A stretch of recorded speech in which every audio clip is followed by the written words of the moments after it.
5 cara melatih keikhlasan saat memberi dan tidak mengharapkan imbalan. Jangan hanya suka meminta atau menerima hadiah dari orang lain. Kamu juga harus ringan dalam memberikan sesuatu yang berguna pada orang lain, terutama mereka yang sangat membutuhkannya.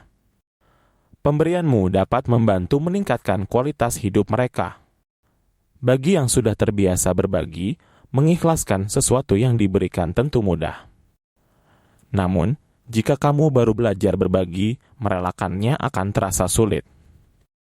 Tidak jarang muncul penyesalan setelah kamu memberikan sesuatu pada orang lain. Jika kamu terlalu memikirkan penyesalan ini, di masa depan kamu akan enggan untuk kembali memberi. Lebih baik menyimpan dan menikmati apapun seorang diri daripada menyesal lagi setelah berbagi.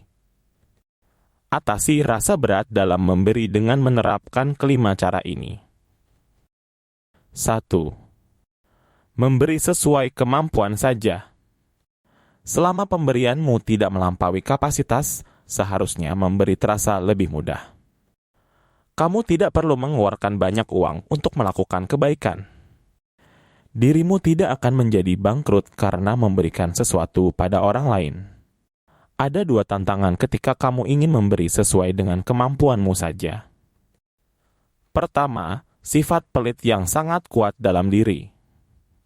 Kedua, rasa malu yang membuatmu takut dihina atau dianggap miskin karena nilai pemberianmu tidak terlalu besar. Sifat kikir harus dilawan dengan memaksa diri untuk melepaskan sebagian dari apa yang kamu miliki yang masih masuk akal secara matematis. Misalnya, memberikan dengan nilai hanya 10 atau bahkan 2,5% dari total penghasilan sehingga terlihat kecil. Sementara itu, rasa malu perlu diatasi dengan mengabaikan pandangan orang lain tentang nilai pemberianmu. 2. Memberikan kepada orang yang sama sekali tidak mengenal atau dikenal olehmu. Meskipun orang terdekat lebih diutamakan untuk diberikan bantuan, ada konsekuensi yang kurang baik jika kamu masih sulit bersikap ikhlas. Pemberian kepada orang yang mengenal dan dikenal olehmu akan menimbulkan harapan akan balasan yang sepadan. Kamu akan merasa kecewa, bahkan kesal, jika orang tersebut tidak membalas pemberianmu sesuai harapanmu.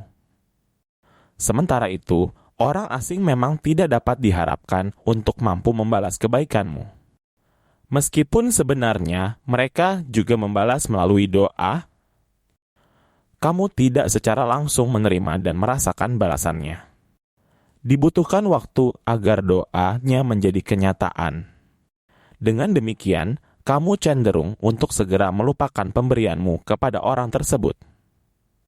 Mulailah dengan memberikan uang kepada fakir miskin di jalanan yang mungkin tidak akan kamu temui lagi. Kamu juga dapat berdonasi kepada lembaga-lembaga terpercaya yang akan menyalurkan bantuan ke berbagai daerah. 3. Memberi orang yang kecil kemungkinan mampu membalasmu. Semakin besar perbedaan kemampuanmu dengan mereka yang menerima bantuanmu, semakin sedikit harapan yang dapat kamu miliki darinya. Jika kamu hanya memberi kepada orang-orang yang memiliki kemampuan finansial yang setara atau bahkan lebih tinggi darimu, kamu akan merasakan keinginan untuk mendapatkan imbalan dari mereka. Akibatnya, kamu tidak akan memberi dengan tulus. Memberi hadiah kepada rekan kerja memang penting untuk menjalin hubungan baik. Namun, orang-orang yang berada di bawahmu secara ekonomi membutuhkan sikap murah hatimu lebih dari siapapun. Mereka harus menjadi prioritasmu dan ini akan melatih keikhlasanmu dalam memberikan. Ketika kamu telah mencapai kemampuan untuk memberikan dengan mudah, kamu tidak lagi mengharapkan balasan dari siapapun. Kamu akan merasa lebih bebas ketika memberikan apapun kepada siapapun. Namun, jangan lupakan fakir miskin yang sangat membutuhkan bantuanmu. 4.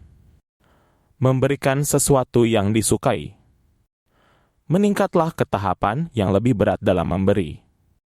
Jika biasanya kamu hanya memberikan sesuatu yang tidak kamu sukai pada orang lain, sekarang justru barang kesukaanmu yang diberikan. Misalnya, kamu penggemar mode. Pada setiap kesempatan, kamu membeli produk mode yang menurutmu menarik. Berbeda dengan barang-barang lain di rumahmu, mode telah menjadi koleksi bagimu. Digunakan atau tidak digunakan menjadi urusan belakangan, yang penting disimpan dan dipajang.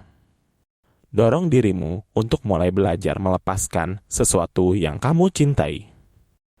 Dari banyak koleksi mode di lemari kamu, pilih beberapa untuk diberikan pada orang lain secara cuma-cuma. Meskipun terasa sangat berat, tingkat ketulusanmu akan naik jika sudah mampu melepaskan barang kesukaanmu. 5.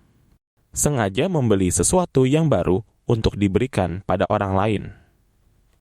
Apabila pada poin 4, kamu memberikan sesuatu yang telah pernah kamu gunakan atau lama disimpan dan sangat disukai sekarang haruslah barang baru. Berarti, kamu dengan sengaja membelinya bukan untuk digunakan sendiri atau disimpan terlebih dahulu, melainkan untuk diberikan langsung kepada orang lain. Sebagai contoh, membelikan sesuatu sebagai hadiah untuk teman atau kerabat. Bukanlah masalah mahal atau murahnya harganya yang menjadi fokus dalam latihan keikhlasan kali ini. Akan tetapi, supaya kamu tidak merasa enggan memberikan benda yang bahkan belum pernah digunakan sendiri. Jangan selalu hanya memberikan barang lama kepada orang lain saat kamu mampu memberikan sesuatu yang baru. Barang lama memang sudah dapat membuat hati penerima yang membutuhkannya bahagia. Namun, barang baru pasti akan membuatnya lebih gembira serta merasa dihargai. Kamu perlu memiliki anggaran khusus untuk membeli barang baru yang akan diberikan kepada orang lain. Melatih keikhlasan dalam memberi sama pentingnya dengan tindakan memberi itu sendiri. Tanpa kesediaan, pemberianmu justru dapat menyakiti perasaan penerima. Kamu akan cenderung mengungkitnya dan menjatuhkan orang yang tidak dapat membalas kebaikanmu. Pemberianmu juga menjadi beban bagi orang lain setelah rasa senang sesaat. Bersihkanlah hatimu ketika memberi. Cukuplah balasan dari Tuhan bagi dirimu, dan jangan lagi mengingat-ingat apa yang telah diberikan dan kepada siapa penerimaannya. Silahkan subscribe, like, dan share